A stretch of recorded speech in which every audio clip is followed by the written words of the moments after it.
Police અને RTO વિભાગની નિષ્ક્રિયતાના કારણે ખાનગી વાહન ચાલકો બેફામ બની રહ્યા છે। તેનો વધુ એક કિસ્સો જોવા મળ્યો છે અમદાવાદ સુરત હાઈવે પર, જ્યાં મુસાફરોને લક્ઝરી બસની છત પર બેસાડવામાં આવ્યા। જોખમી સવારીનો વિડીયો વાયરલ થઈ રહ્યો છે અને વધુ પૈસા કમાવાની લાલચમાં બસના કેરિયર પર મુસાફરો બેસાડી દેવામાં આવ્યા।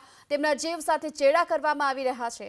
આ રૂટ પર અનેક પોલીસ કર્મચારી હાજર હોય છે અને તેમ છતાં કોઈ કાર્યવાહી કરવામાં નથી આવતી।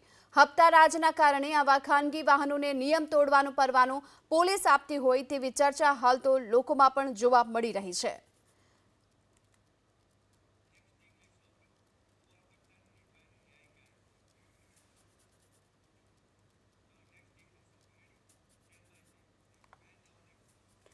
પોલીસ અને આરટીઓ વિભાગની નિષ્ક્રિયતાના કારણે ખાનગી વાહન ચાલકો બેફામ બની રહ્યા છે। તેનો વધુ એક કિસ્સો જોવા મળ્યો છે અમદાવાદ સુરત હાઈવે પર, જ્યાં મુસાફરોને લક્ઝરી બસની છત પર બેસાડવામાં આવ્યા। જોખમી સવારીનો વિડીયો વાયરલ થઈ રહ્યો છે અને વધુ પૈસા કમાવાની લાલચમાં બસના કેરિયર પર મુસાફરો બેસાડી દેવામાં આવ્યા। તેમના જીવ સાથે ચેડા કરવામાં આવી રહ્યા છે। આ રૂટ પર અનેક પોલીસ કર્મચારી હાજર હોય છે અને તેમ છતાં કોઈ કાર્યવાહી કરવામાં નથી આવતી। હપ્તા રાજના કારણે આવા ખાનગી વાહનોને નિયમ તોડવાનો પરવાનો પોલીસ આપતી હોય તેવી ચર્ચા હાલ તો લોકોમાં પણ જોવા મળી રહી છે।